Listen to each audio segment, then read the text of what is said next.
Bonjour tout le monde, bienvenue à l'atelier sur l'impression 3D. Vous allez avoir une petite heure de présentation de ressources, d'idées et toutes choses avec notre grosse équipe d'animateurs, dont Monsieur 3D en direct qui est en train d'imprimer des logos du récit. On ne sait pas pourquoi c'est cette idée-là qui est sortie. Donc, la personne figée par là, l'autre bord, là, figé Steve Morissette qui va revenir sûrement dans les prochaines minutes en direct de la Sorel-Tracy, Monsieur Michel Lacasse qui nous accompagne en direct de Gaspé, Marc-André Mercier qui est à Québec et moi-même Pierre Lachance donc en direct de la Beauce. Donc nous sommes vos 4 animateurs pour le présent webinaire. Donc on vous souhaite la bienvenue. Inquiétez-vous pas, vous n'avez pas accès à caméra micro pour l'instant. Vous allez avoir accès à ça tout à l'heure pour les questions, commentaires. Vous avez accès, par contre, au crayon. Donc, vous avez des outils là, qui, si vous voulez écrire des textes dans les différentes diapos qu'il y a là pour nous donner l'information, ou on va privilégier effectivement le clavardage. Donc, l'organisation de la rencontre, je viens de vous donner un peu des lieux de diffusion, l'impression 3D dans le bureau de Steve. Donc, on voulait vous montrer live à quoi pourrait ressembler l'impression qui fonctionne bien. On espère... Oh, il vient de mettre son doigt dans l'écran. Attention. Donc, on espère qu'elle va fonctionner tout le long et qu'on va avoir des résultats, mais vous avez là, une impression. Donc, on va vous expliquer un peu qu'est-ce que vous voyez là dans les prochaines minutes. Qui êtes-vous? Donc, dans le clavardage, comme vous avez écrit quelques-uns parmi vous, qui vous êtes, enseignant, conseiller pédagogique, direction, de quel endroit? Êtes-vous quelques-uns dans le local pour écouter notre petite présentation? Donc, ça va nous faire plaisir d'avoir de vos nouvelles dans le clavardage. À la fin, on va avoir du temps pour les questions. Ceux qui veulent utiliser micro à la fin et même caméra, ça va nous faire plaisir d'essayer de vous aider le plus possible à répondre à vos interrogations sur le sujet de l'impression 3D. Et vous allez pouvoir avoir nos adresses là, à la fin pour nous recontacter si jamais il y a d'autres choses, vous avez besoin de formation, d'accompagnement, c'est toujours possible de faire ça. Donc, plan du webinaire, donc important, l'intention pédagogique. Donc, on va essayer de répondre à ce but-là tout au long de la présentation. Donc, pourquoi on imprimerait en 3D, qu'est-ce qu'on fait avec ça, pourquoi, le programme de formation et autres. Donc, on va mettre un accent là-dessus. On va vous initier au concept d'impression. On va parler de l'espace de travail. On va parler de la modélisation à l'impression, donc les étapes, etc., des outils bon, et tout. Qu'est-ce qu'on va vous donner des exemples de ce qui se fait présentement et depuis quelques années dans certaines classes. On va vous parler des parcours de formation, des formations qu'on peut vous donner. On va vous poser la question à vous, dans votre milieu, c'est quoi vous avez? L'avez-vous fait avec les élèves? Avez-vous des difficultés, des réussites? Donc, on va vous questionner également à la fin, questions et commentaires. Donc, ça, c'est notre plan pour la prochaine heure. N'hésitez pas à nous poser vos questions dans le clavardage. On surveille ça de près pour répondre le plus possible à vos attentes. Donc, l'intention pédagogique, M. Lacasse, Oui. pourquoi on imprimerait? Pourquoi? On débute toujours avec l'intention pédagogique. Donc, pour ce faire, il faut connaître le potentiel pédagogique de la modélisation et de l'impression 3D. On peut intégrer la modélisation et l'impression à des situations d'apprentissage complexes qui vont permettre de développer certaines compétences, soit disciplinaires ou transversales, en plus de favoriser l'acquisition de connaissances et d'encourager la créativité.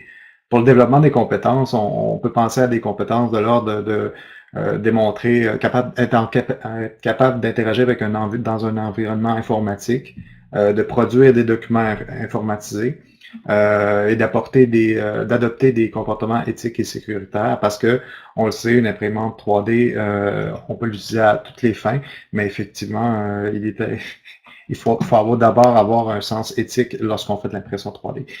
Également, comme je l'ai dit tout à l'heure, ça peut permettre de favoriser la créativité de l'élève.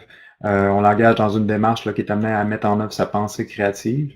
Lorsqu'il modélise des objets tridimensionnels ou qu'il prépare une scène, là, il crée un monde virtuel qui reflète sa propre vision d'un monde réel ou imaginaire. Et cette dernière petite phrase que je viens de dire, c'est tiré exactement d'une documentation du MES, là, soit sur le programme en informatique là, à la formation générale des adultes, mais c'est aussi vrai dans tous les ordres d'enseignement là, au Québec.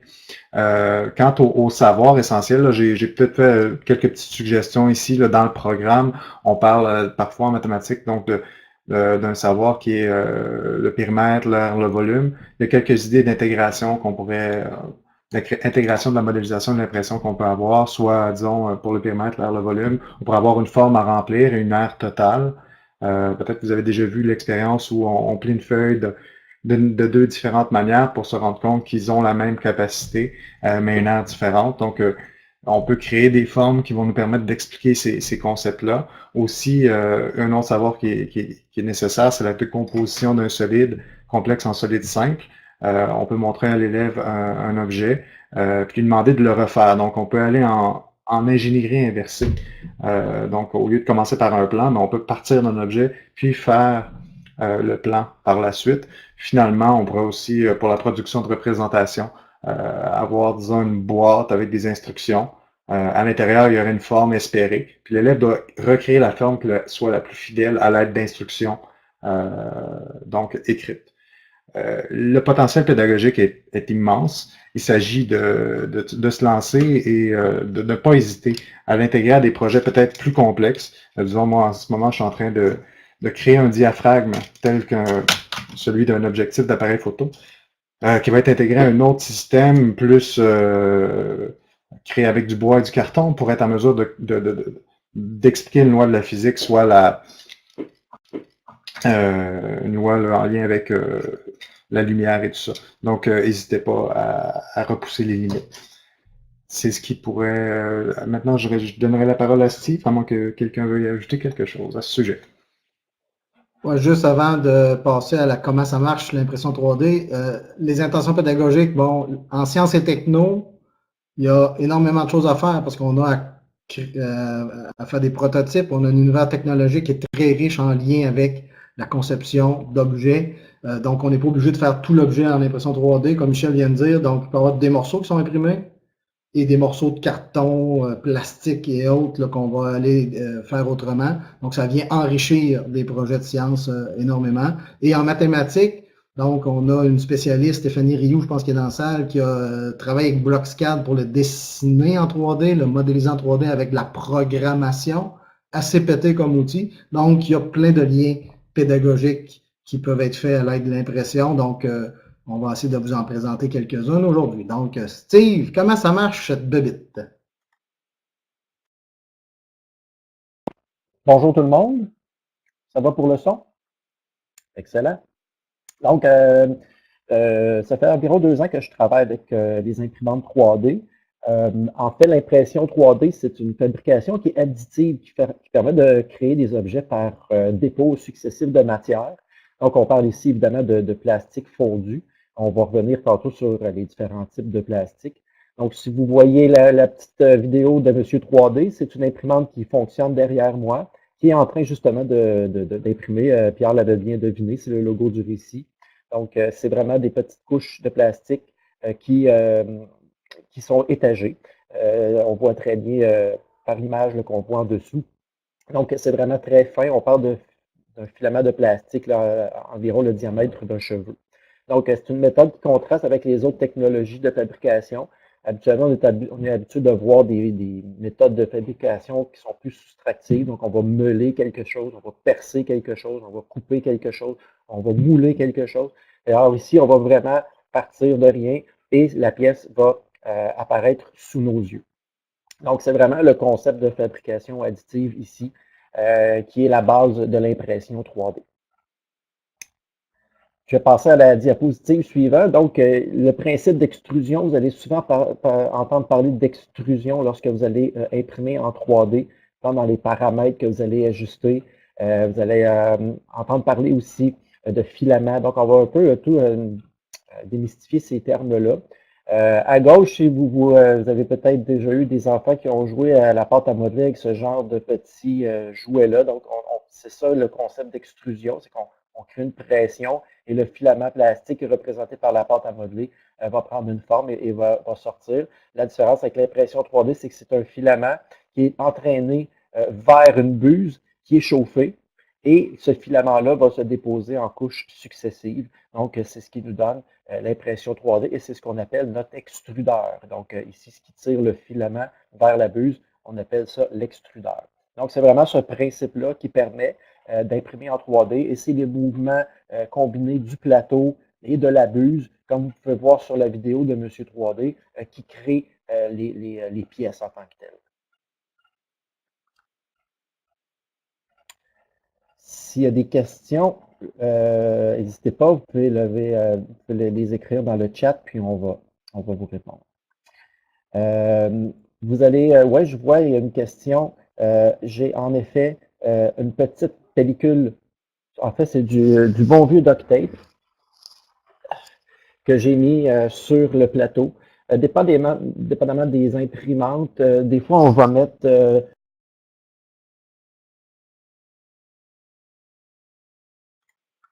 Donc, il vient d'exploser, notre monsieur Morisset. Donc, il va revenir. Donc là, c'est du ruban, tout simplement. Donc, des fois, on met rien. Ça dépend du plateau. Lui, il veut probablement économiser son plateau ou faire autre chose. Là. Donc, Michel. Oui, on peut dire aussi que certaines compagnies fabriquent des plastiques qui vont directement, des collants en fait, qui vont sur les plateformes d'impression pour être en mesure de favoriser l'adhésion, mais aussi il existe en rouleau comme Steve a de l'adhésif, mais qui résiste à une plus haute température parce que le plastique, lorsqu'il colle, il est très chaud là, à la base. Tu peux reprendre. Je suis de retour. Comme Pierre dit souvent, j'ai explosé. Donc, est-ce que vous voulez que je reprenne avec l'environnement? Passe à ta prochaine diapo, Steve. C'est bon, parfait. Je pense que la question a été répondue là, d'après ce que je peux voir. Donc, on veut travailler avec une imprimante 3D dans une classe. C'est quoi un peu qu'on a besoin comme accessoire, comme espace de travail? Évidemment, les imprimantes 3D, c'est des appareils qui sont relativement fragiles au déplacement. Elles doivent être calibrées. Tout doit être au niveau. Donc, ça prend une table robuste. Les chariots, c'est moins approprié. On y va vraiment avec une bonne table en bois, quelque chose qui est stable, et on essaie de ne pas trop la déplacer. Il y a certains types de plastique, on va y revenir tantôt. L'ABS, c'est le même plastique que vous prenez pour vos drains en dessous de vos lavabos, là, les fameux tuyaux noirs. On peut imprimer de l'ABS, il y a certains avantages, mais ce type de plastique-là va dégager une odeur désagréable. Donc, il faut penser à de la ventilation. Par contre, rassurez-vous, c'est possible d'imprimer avec un autre type de plastique qu'on appelle le PEA, qui lui est sans danger. On peut le faire imprimer dans une classe. L'imprimante 3D va être aussi sensible à l'environnement au niveau de la poussière. La buse qui fait sortir le filament plastique, c'est très petit. Le trou par où sort le plastique, c'est plus petit qu'une aiguille. Donc, un environnement très sale, très poussiéreux va faire en sorte que les moteurs, les courroies, les roulements à billes, la buse de mon imprimante risquent d'avoir une durée de vie moins longue. Ça va vous prendre une petite poubelle et un bac de recyclage à proximité. Ça génère beaucoup de petits déchets, des morceaux de plastique qui sont faits, ça peut être des erreurs d'impression, ça peut être des parties d'impression aussi qui sont faites en mode test, qu'on va ensuite se débarrasser. Le PLA, c'est un plastique qu'on peut recycler parce qu'il est biodégradable. Au niveau du bruit, c'est possible d'imprimer dans une classe en donnant un cours. Ce ne sont pas des appareils qui sont bruyants. On va avoir des petits bruits de moteur. Souvent, ça fait plus de la musique que d'autres choses. Donc, c'est possible d'imprimer, je dirais, au cours d'une journée dans une période sans que ça nuise à l'enseignement. Ensuite, des petits accessoires à prévoir, bien évidemment des ciseaux, que ce soit pour couper le filament lorsqu'on veut changer la couleur de notre filament, un grattoir pour pouvoir extirper la pièce qui souvent va être bien collée sur le plateau, un X-Acto si des fois on veut faire des petits ajustements, couper des petits morceaux de plastique qui dépassent, et aussi penser à du rangement, c'est-à-dire un endroit pour ranger les différentes bobines de filament, nos accessoires, etc. Donc, ça se trouve être un peu l'environnement. Je vais vous parler rapidement des plastiques. Donc, lorsqu'on imprime, on commande des bobines de filament. C'est vendu au poids. On parle d'environ, vous me corrigerez si je me trompe, les gars, mais ça va être autour en moyenne de 25 pour 1 kg de filament. Donc, il va y avoir souvent des spéciaux, il va y avoir des couleurs qui sont en rabais, des couleurs qui sont en liquidation. Donc, si la couleur pour vous c'est plus ou moins important, on peut avoir des bobines quand même autour de 20 $. Ça dure quand même assez longtemps. Le PLA, c'est l'acide polyactique. C'est biodégradable, c'est issu de matériaux recyclés. En fait, c'est obtenu à partir d'amidon de maïs. Ça peut être imprimé à partir de 180 degrés. Quand je parle de 180 degrés, ici, c'est la température de la buse, c'est-à-dire la petite partie où sort le plastique qui, dans le fond, ressemble beaucoup à l'embout d'un fusil à colle chaude. Les avantages du PLA, c'est qu'il est sans odeur, mais par contre, il n'est pas très résistant à la chaleur, puis il est sensible à l'humidité. Par exemple, si on veut imprimer un objet qui serait exposé aux éléments ou qui irait à l'extérieur, le PLA ne serait pas un excellent choix. Mais si c'est pour un objet qu'on garde à l'intérieur qui n'est pas exposé aux intempéries, c'est un bon choix. Et surtout, son grand avantage, c'est qu'on peut l'imprimer à l'intérieur sans que ça crée d'odeur désagréable. L'ABS, j'en ai parlé tantôt, on le connaît bien, c'est le plastique qui est utilisé pour faire les pièces de Lego, c'est le plastique qui est utilisé pour faire nos tuyaux de renvoi dans les maisons. Celui-ci est imprimé avec une température un petit peu plus élevée, autour de 230 degrés.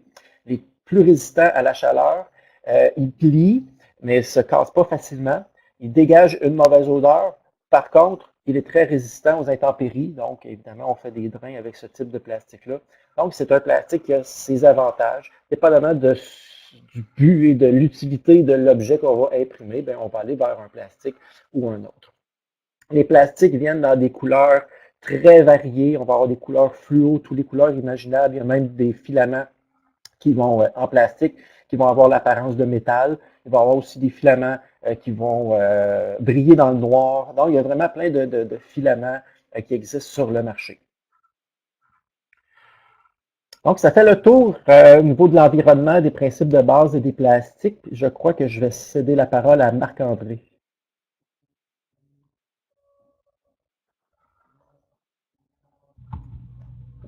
Donc, Oui, on merci. t'avait arrêté, Marc-André, on t'entendait taper. Oui, c'est bon, j'avais oublié. Juste pour compléter un petit peu, je sais que la Fédération des commissions scolaires a émis dans les commissions scolaires un document sur les risques d'impression 3D et les mesures de sécurité à prendre. Je sais qu'avec Pierre, on a discuté un petit peu, on va essayer de faire des démarches auprès de la CNESST là, pour venir compléter parce qu'il est quand même alarmiste là, le document, là, puis je pense qu'on a à mettre quelques bémols sur le document produit. Au niveau, effectivement, de l'impression 3D, une des choses les plus importantes au niveau pour avoir une bonne qualité d'impression, c'est que le plateau soit au niveau. Puis moi, ce que j'ai développé un petit peu, là, c'est une petite impression, là, je vous ai mis un lien, là, pour faire un test d'impression, pas imprimer une pièce au départ complètement, parce que des fois, ça va prendre 3 heures, puis on ne pourra pas regarder la qualité de l'impression de départ. Parce que si une pièce est mal collée sur le plateau, ben automatiquement, le reste peut être un petit peu donner des mauvais résultats. Donc, je ne sais pas si vous voyez l'image sur la présentation, là, dans le bas, on a placé, j'ai placé là, un exemple. Là, normalement, on veut que le filament soit un peu écrasé, qu'il ne reste pas complètement en boudin, complètement rond. Puis s'il est trop écrasé non plus, le plastique va rester bloqué dans la buse. Donc, la forme que vous voyez sur l'imprimante, là, sur la diapositive, là, c'est une forme qui va s'imprimer en l'espace de 2 ou 3 minutes. Ça va permettre de savoir est-ce qu'il y a un coin qui est plus écrasé que l'autre, est-ce que le centre, des fois, il peut avoir une bosse, des fois dans votre plateau. Donc, on peut voir si les brins, une fois qu'on le retire, on peut voir si les brins sont collés un à côté de l'autre ou ils se séparent. Donc là, on pourrait réajuster, peut-être redescendre un petit peu l'ajustement de la buse ou encore la remonter, puis dépendant des résultats. Donc, c'est le lien que je vous ai mis là, de disponible, je vais le remettre dans le clavardage. Présentement, j'ai quelques imprimantes de fait, mais en fonction de la grosseur du plateau, le modèle change un petit peu. Je vais redonner la parole à Michel là, pour... Oui. Donc, petit conseil pour la mise en marche, une fois que, en plus de faire le test du niveau du plateau. On pouvait faire davantage de tests aussi pour tester la température à laquelle l'extrusion va se faire. Également, vous allez pouvoir vous imprimer du matériel pour mieux comprendre certains principes liés à l'impression 3D. Autant la température que ce qu'on appelle les rados ou les supports, qui sont des manières d'assurer une impression uniforme et une bonne adhésion au plateau. Également, un autre élément, une autre variable avec laquelle on va jouer lorsqu'on va faire une impression 3D, c'est le taux de remplissage. Et il existe aussi des modèles qui permettent d'imprimer rapidement là, un objet qui permet d'expliquer et de comprendre. En tant que conseiller pédagogique, et même en tant qu'enseignant, ces modèles-là permettent de mieux expliquer et de rendre concret ces principes. Donc, les avoir à côté de l'imprimante peut permettre à l'élève ou à l'enseignant de bien comprendre. Donc, ce sont des modèles qui ont été créés par une communauté de personnes qui modélisent des objets. Donc, il y a plusieurs sites dans lesquels on va les retrouver. On va vous donner les références à la fin, mais n'hésitez pas à chercher là, simplement en tapant « test ». Habituellement, vous allez avoir des modèles pour tester vos imprimantes et tout ça. Je donne la parole à Pierre. Donc, les logiciels pour modéliser, dessiner en 3D sont multiples. Si vous cherchez dans Google et autres logiciels, dessin 3D, modélisation, etc., vous allez en avoir une panoplie. Il y a des choix qui ont été faits par les gens qui sont dans l'équipe d'animation. Ils sont là, sont écrits là. C'est des logiciels là, qui ont déjà été touchés par certains profs au Québec, certains CP. Donc, vous avez les liens. On répète, là, on a vu passer, les liens sont dans la page qu'on a partagée tantôt. Donc, on redonne tout ça. Donc, les logiciels qui sont là, Tinkercad, logiciel en ligne, c'est peut-être le plus simple de toute la gang qu'il y a là. Donc, vous avez des élèves du primaire, secondaire qui débutent et l'intention pédagogique est d'aller imprimer. Donc, on veut utiliser la pièce dans un système, on veut faire des maths, etc. Donc, Tinkercad est peut-être le plus simple à utiliser dans la gang. Des plus professionnels, donc encore là, si vous avez des crinqués dans vos élèves, dans vos profs, Blender, AutoCAD, OpenSCAD, FreeCAD sont des logiciels très poussés, très puissants, mais qui demandent une courbe d'appropriation plus compliquée, beaucoup que Tinkercad. Donc, c'est des logiciels qui peuvent également être utilisés pour dessiner.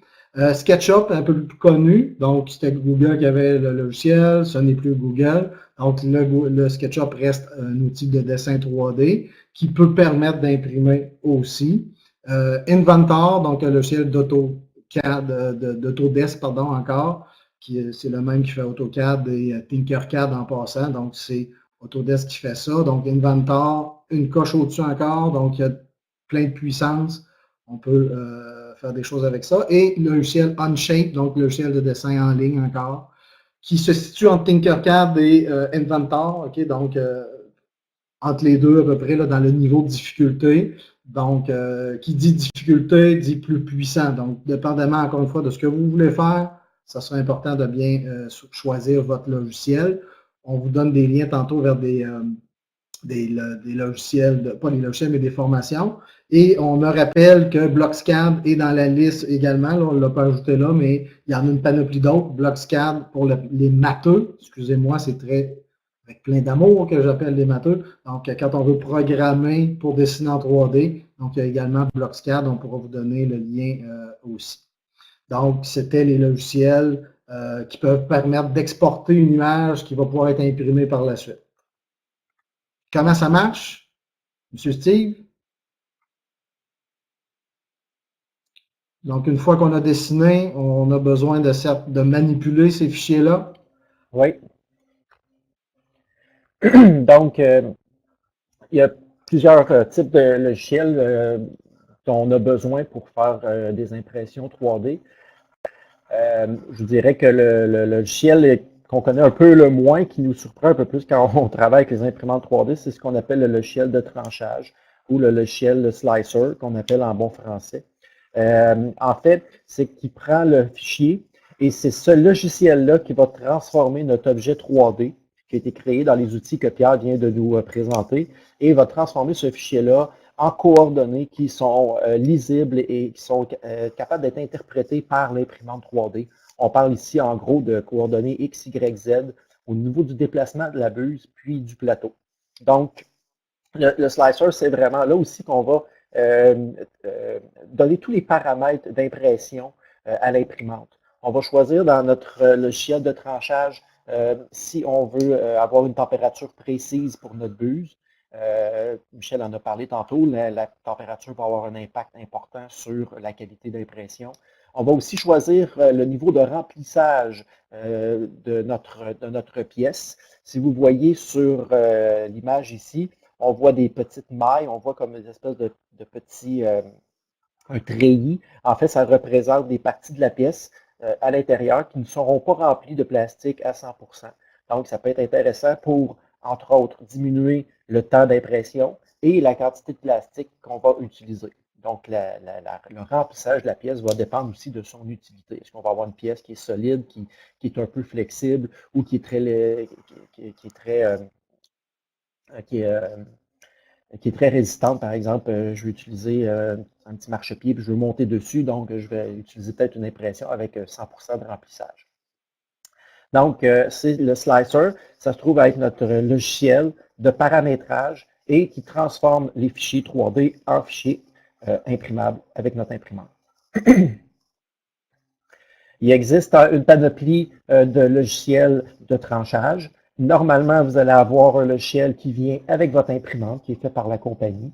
Il y en a aussi des libres de droit, il y en a des payants qui fonctionnent avec plusieurs imprimantes. Cura, Simplify 3D sont deux très connus. Il y a même des slicers en ligne qui sont disponibles, un petit peu plus difficiles à utiliser, un petit peu moins intuitifs, mais j'ai quand même réussi avec ces outils-là à générer des impressions 3D sans avoir à installer de logiciel nécessairement sur l'appareil. Il faut aussi savoir que le logiciel de slicer, le logiciel de tranchage, me permet de faire des changements sur la forme avant que j'imprime, comme par exemple changer sa taille, par exemple réduire la taille d'un objet, la placer à différents endroits sur le plateau. Et vous allez remarquer aussi qu'on peut imprimer plusieurs objets en même temps, le même objet sur le plateau, dépendamment de l'espace que j'ai sur mon plateau, parce que les imprimantes ne viennent pas tous avec un plateau de même taille.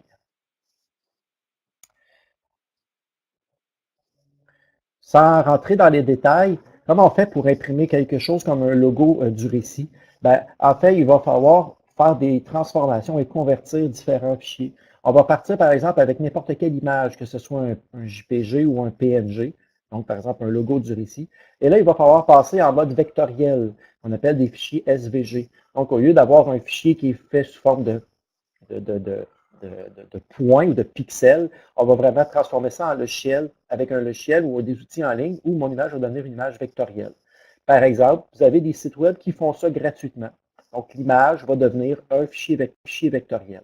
Le fichier vectoriel, ensuite, oui, on est en 2D exactement. Le fichier vectoriel, ensuite, va être transformé en fichier STL, qui veut dire stéréolithographie. Et là, on passe en 3D. Et là, on peut utiliser les logiciels de modélisation 3D comme SketchUp ou Tinkercad pour venir modifier. Finalement, on transforme le tout en G-code. Il y a d'autres appellations des fois, mais en fait, c'est le code qui permet à l'imprimante d'imprimer cet objet-là. Ce sont les coordonnées d'impression. Et ensuite, on imprime en 3D. Donc, ça, c'est en fait une suite de transformations qui permet d'avoir un objet qui, on part d'une image, d'une photo, et on l'imprime en 3D avec relief.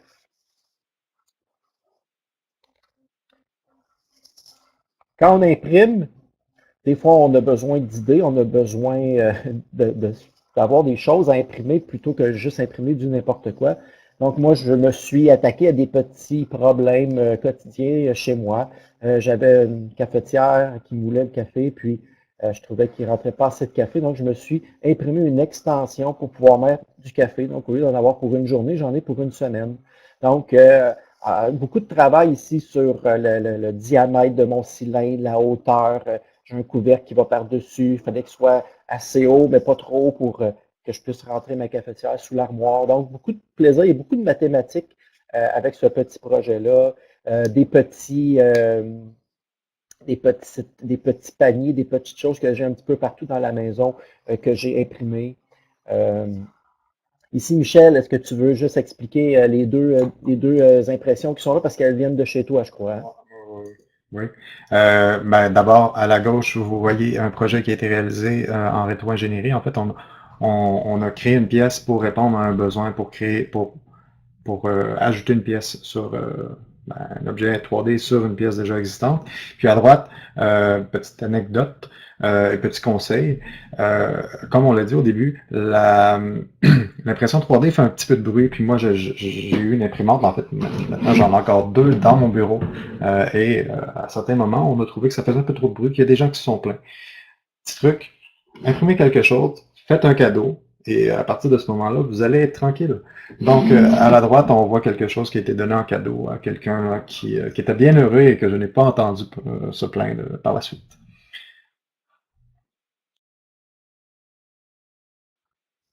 Merci, Michel. Une poignée pour une porte moustiquaire. J'ai un petit garçon qui a des problèmes de motricité. Il n'était pas capable d'ouvrir la porte moustiquaire facilement avec la poignée originale. J'ai imprimé une poignée que j'ai moi-même modélisée dans Tinkercad. Donc, c'est des petits projets comme ça. J'ai une classe au primaire qui travaille avec une imprimante 3D en classe depuis 1 an. C'est une classe avec des élèves en difficulté d'apprentissage, principalement des garçons. Donc, depuis qu'ils ont l'imprimante, ils travaillent maintenant avec Tinkercad. Ils font différents projets à l'intérieur de l'école, sont accompagnés évidemment des enseignants. Donc, le premier projet qu'ils ont fait dans l'école, c'est de créer des petites plaques d'identification pour les profs. Donc, chaque prof reçoit sa plaque avec son nom et avec le logo de l'école. Donc, beaucoup de travail ici derrière ça. Donc, modéliser le logo, aller chercher le nom des enseignants, créer les plaques. Donc, il y a vraiment beaucoup de travail et les élèves sont très, très, très fiers. Ils impriment aussi des médailles lorsqu'il y a des compétitions sportives à l'école, etc. Cette image-là, c'est pas de chez moi. Je crois que c'est Marc-André. Oui, tout à fait.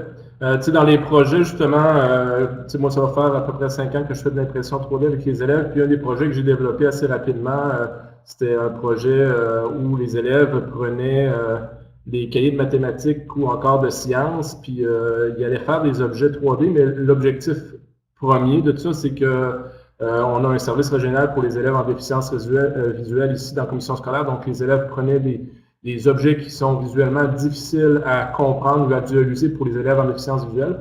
On faisait la modélisation 3D sur le logiciel Autodesk Inventor. Par la suite, on imprimait ces pièces-là, puis on les donnait aux élèves là, qui avaient des problèmes en déficience visuelle. Donc, ça leur permettait de... Mes élèves faisaient des outils d'apprentissage pour les autres élèves. Donc, ça, c'était quelque chose de très intéressant. Puis, c'était en lien justement avec les élèves c'était des élèves de 3e secondaire, puis ils faisaient des problèmes de mathématiques de 3e secondaire pour être capable de réaliser ces objets-là. Dans l'image de droite, là, vous avez un autre système là, pour les imprimantes. Donc, moi, les imprimantes étaient mobiles. Donc, j'avais utilisé des anciens chariots de télévision. Puis, il faut que ça soit un chariot. Si vous prenez un chariot, il faut que ça soit un chariot qui soit quand même assez stable. Ce qui va arriver si votre chariot n'est pas assez stable, c'est que la buse, lorsqu'elle bouge sur les axes, ça amène beaucoup de vibrations. Puis là, ben, ces vibrations-là vont être transmises à l'appareil ou aux autres appareils. Puis, on va avoir une qualité d'impression qui était un peu moins bonne. Donc, oui, il est possible de les mettre sur des chariots pour être capable de les déplacer. Juste une question pour Michel, en arrière de toi, lorsque tu as montré tes imprimantes, tu as une imprimante bleue, c'est quel modèle d'imprimante que tu as? C'est une Flash Force, si je me rappelle bien. Oui, à votre gauche, il y a le L, c'est la FlashForge Inventor 2, la première qu'on a achetée. À droite, c'est la Dremel 40.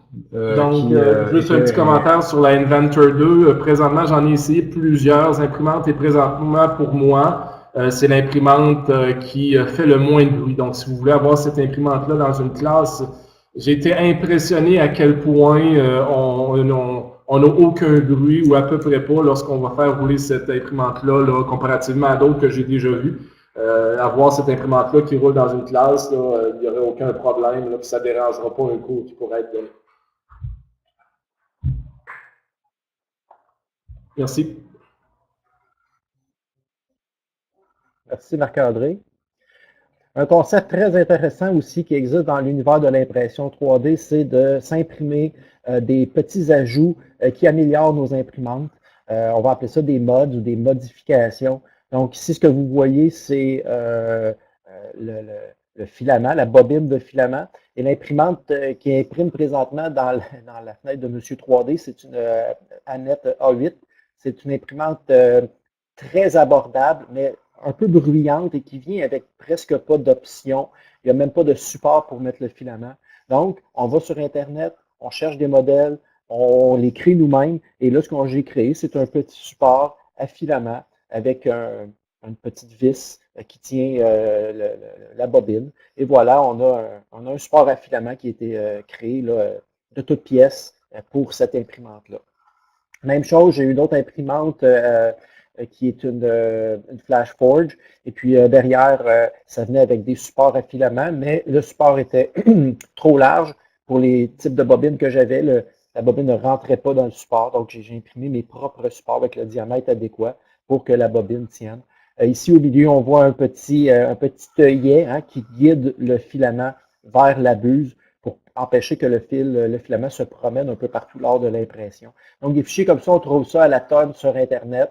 On peut les prendre, les modifier, les ajuster.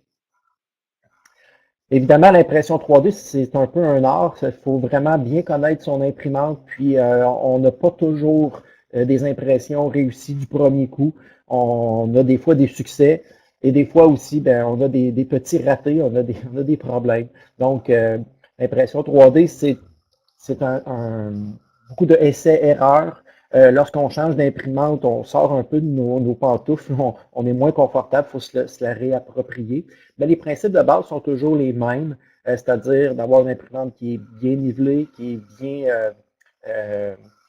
calibrée, la distance entre la buse et le plateau. Et habituellement, lorsqu'on a trouvé aussi la température idéale de la buse de cette imprimante-là, habituellement, on a des beaux résultats. Mais inquiétez-vous pas, rater une impression 3D, vous allez tous le faire. Ça fait partie du processus d'apprentissage. Donc, je cède la parole à Pierre ou à Marc-André, je crois.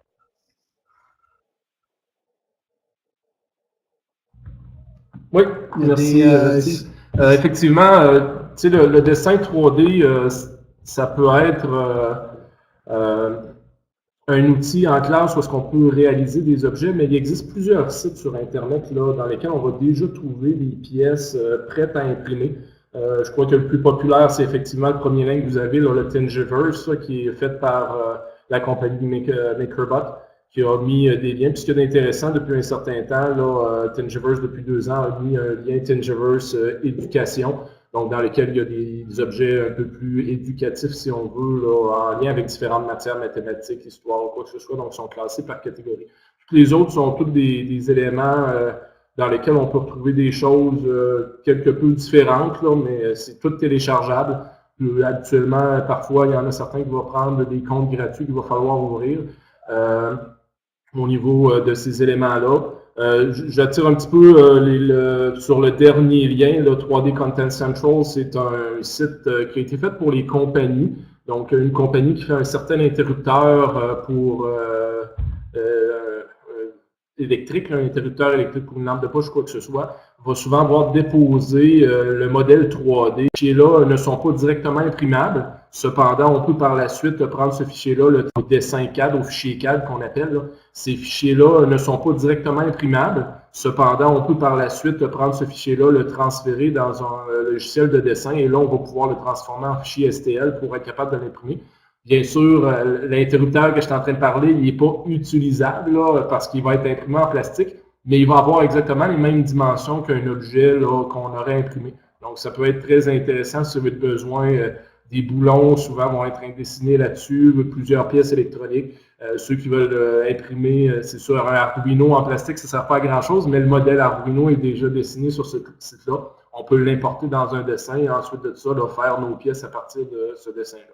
Donc, c'est vraiment uniquement pour avoir des pièces. La majorité des sites qu'il y a là, c'est des pièces déjà prêtes à imprimer.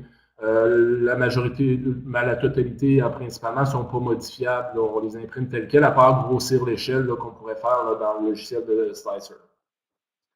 Je redonne la parole à Pierre. Donc, juste avant de passer au parcours, il y a eu des questions qu'on va revenir tantôt. Là, on achève notre présentation officielle, donc on pourra répondre à vos questions plus précises. Donc, s'il y en a qui ont des questions qu'on n'a pas répondu. Donc, le parcours de formation fait partie du plan numérique. Donc, cet été, je ne sais pas s'il y en a qui ont vu apparaître, j'espère que oui, parce que c'est important. Le parcours en question, donc les parcours pour les flottes d'appareils, les laboratoires créatifs, la robotique, publié sur le site du récit, donc j'ai mis le lien dans le clavardage. Ça vous amène vers celui des laboratoires créatifs, dans lequel, bon, les imprimantes 3D ont été placées. Ces parcours-là vont vous donner plein d'indices. Donc, si vous allez voir sur la page, vous avez un contenu qui vous aide pour les laboratoires créatifs, dont l'impression 3D, et vous avez une série d'auto-formation, oui.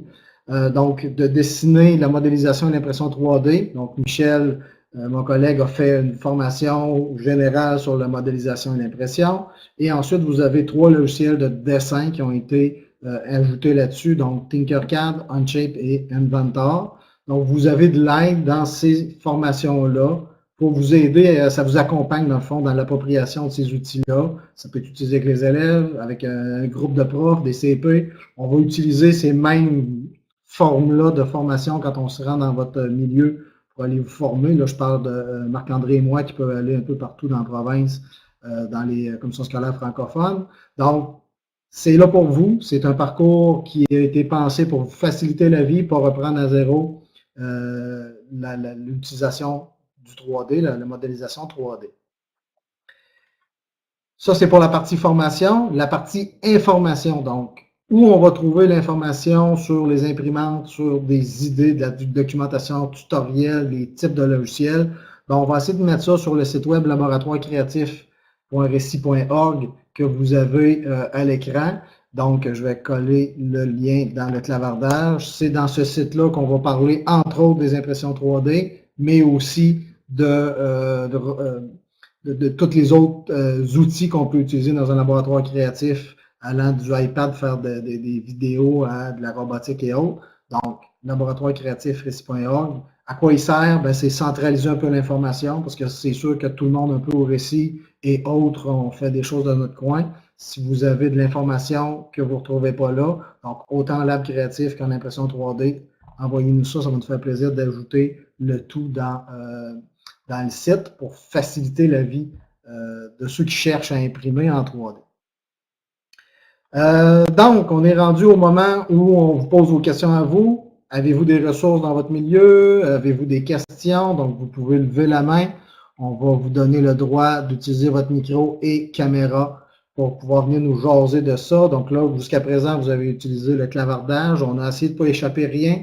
Si vous n'avez pas obtenu réponse à votre question, s'il vous plaît, reposez-la dans le clavardage ou levez la main comme Mélanie est en train de faire. Ça va nous faire plaisir d'essayer de répondre le plus largement possible à vos questions. Mélanie, merci de briser la glace. C'est toujours plus difficile. Bon, vous m'entendez bien? Oui. Je veux juste, parce que là, moi, je reviens d'un congé, et j'ai un peu perdu le fil de tout ce qui s'est envoyé dans les écoles et tout ça. Je veux juste que tu me précises si je suis correcte dans ce que je pense. Dans le fond, moi, j'ai des écoles secondaires qui ont eu des imprimantes 3D. Je connais absolument rien aux imprimantes 3D. Donc, si je vais sur ton site que tu viens de me nommer tantôt pour les formations, je vais être capable d'avoir une bonne base pour accompagner les écoles. C'est ça? Oui, dans les auto-formations. Donc, Lab créatif, c'est plus de l'information. Si tu veux accompagner les écoles, va plus voir les auto-formations sur le campus Récit. Donc, tu vas avoir une formation de Michel sur, en général, les imprimantes modélisation. Tu vas avoir ensuite des logiciels de dessin. Si, par contre, tu aimerais ça qu'on aide t'aider à accompagner, à ce moment-là, mon équipe, on peut aller chez vous là, sans problème.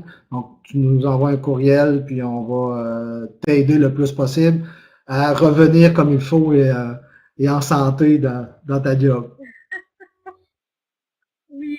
C'est bon? Puis, l'autre question que je me posais, le dernier site que tu as donné, laboratoirecreatif.récit.org, si les écoles n'ont aucune espèce d'idée quoi faire avec ça, est-ce que là-dedans, je suis capable de trouver des projets pour développer quelque chose d'intéressant puis faire travailler les élèves au niveau du programme avec ça au secondaire? Oui, donc là, dans le site laboratoire, tu vas avoir même un webinaire sur c'est quoi un lab créatif. Donc, fouille un peu là-dedans. Si tu ne trouves pas, envoie-moi un courriel. Mais tu vas avoir des webinaires qui expliquaient, là, on a fait pareil comme ça à l'automne. Vous avez des idées, des exemples de labs créatifs qui sont mis en place tranquillement. Donc, on peut vous aider là-dessus avec ce site-là. Et on peut également vous accompagner aussi dans votre milieu pour mettre en place votre lab et comprendre qu'est-ce que c'est que cette bébite. C'est beau, Mélanie? Merci beaucoup. Ça fait plaisir. Ouais. Donc, j'ai eu une autre main levée. Non, oui, peut-être. Donc, n'hésitez pas à poser vos questions dans le clavardage. Y a-t-il quelqu'un d'autre qui aurait une question? Tantôt, on avait les coûts. On avait une question sur les coûts pendant que vous réfléchissez à votre question. Donc, les imprimantes, la moins chère de la liste, je pense qu'elle est à 350 $, là, monoprice, petite imprimante qui fonctionne bien, qui va faire...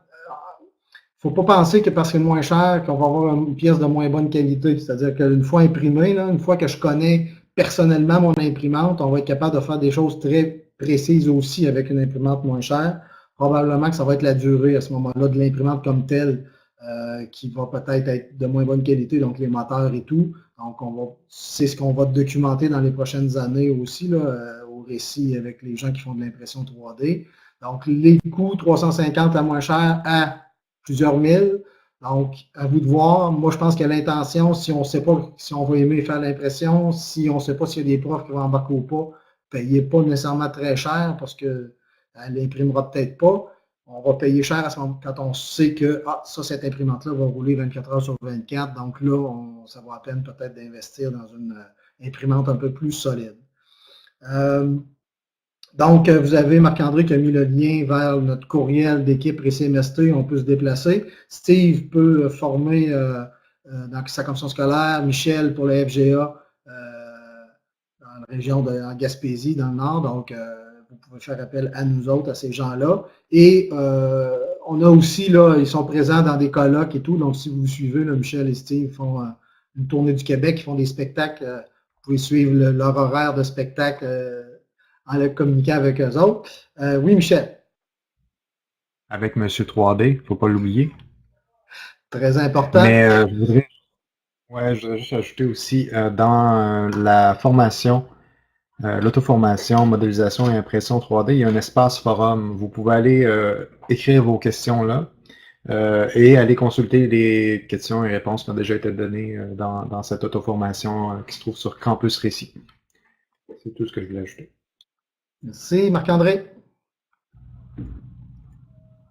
Merci. Oui, Robert posait une question de la différence entre l'imprimante de 300 $ et celle de milliers de dollars. Souvent, ça va être les fonctionnalités. La grosseur du plateau, le plateau d'impression va être plus gros quelque peu. La rapidité d'impression, parfois aussi, c'est ce qu'on va avoir. Des fois, les imprimantes à 300 $ vont être un peu plus lentes à imprimer.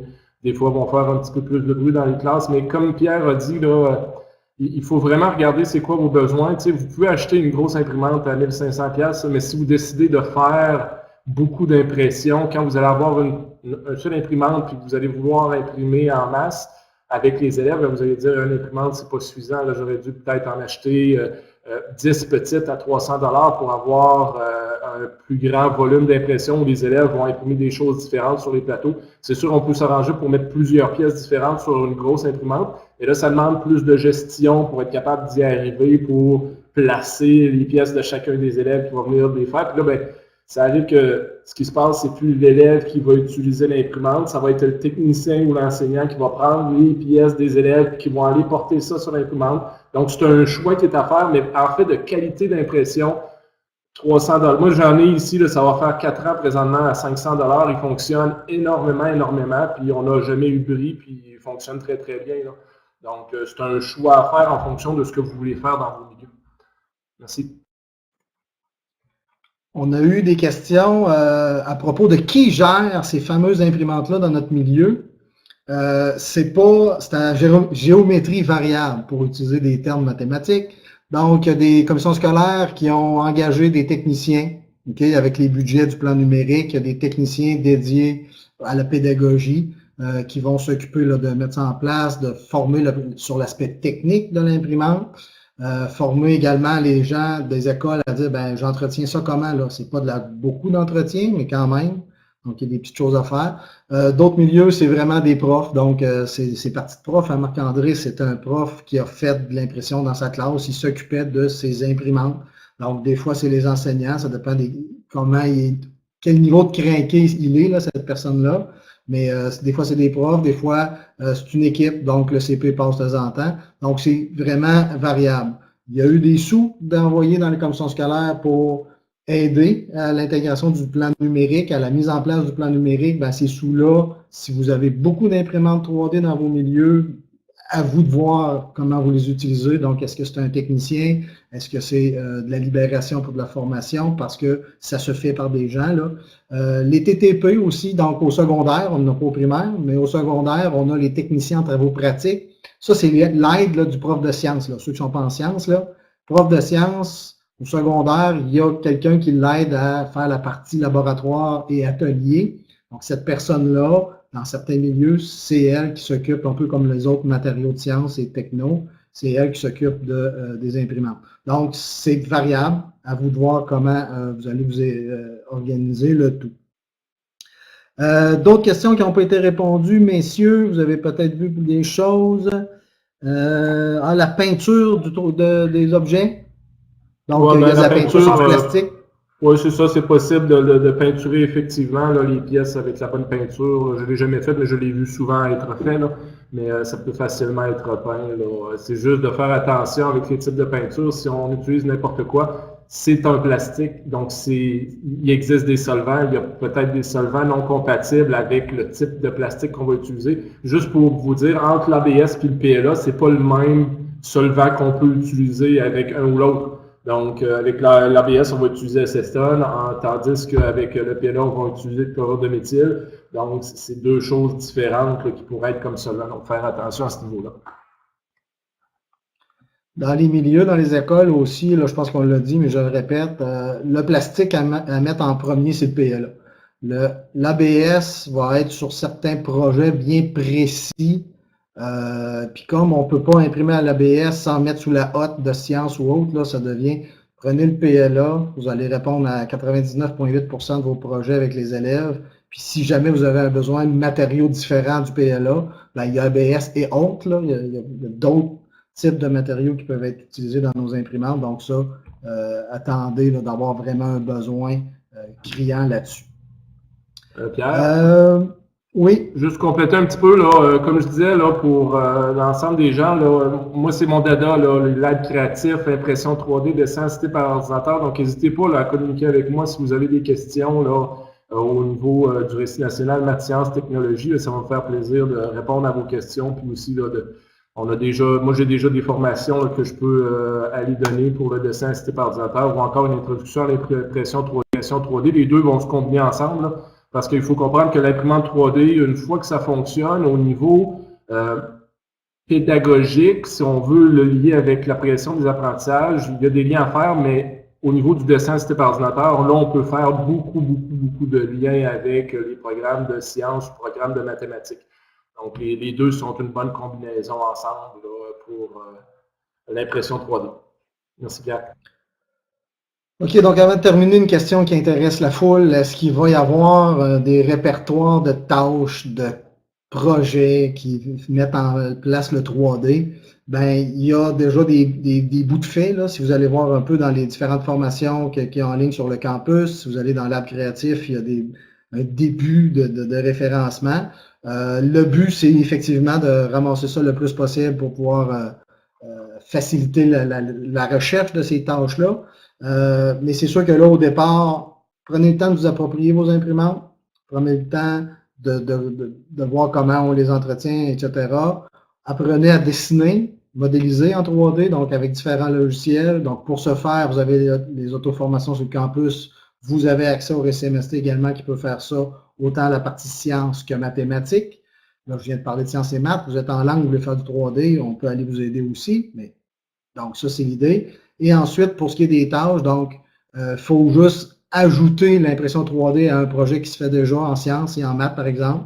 Donc, on travaille le 3D, papier, carton, ben, on ajoute l'impression 3D. En sciences, on fait des mécanismes et tout, donc on peut sûrement trouver une pièce qu'on va faire dessiner le prototype aux élèves et on va l'imprimer pour l'ajouter dans le système. On fait de la robotique, on a besoin d'une pièce autre pour exécuter une tâche que les pièces que j'ai dans le kit de robot ne marchent pas. On peut l'utiliser aussi. Donc, ces projets-là s'en viennent. Donc, le but est de créer ça, là, toute cette documentation-là. Donc, on travaille là-dessus avec l'équipe. Inquiétez-vous pas, ça va apparaître à un moment donné. On n'est pas rendu aussi loin que la programmation parce que ça fait 10 ans qu'on fait de la programmation et même plus avec la robotique. L'impression 3D arrive dans nos milieux, donc ça va prendre un petit peu de temps avant qu'on soit aussi complet. Vous avez un lien vers le sondage, donc un sondage à propos des webinaires et autres. Je ne veux pas vous quitter, excusez, oui, on est en train de montrer, puis j'ai mis le lien dans le clavardage.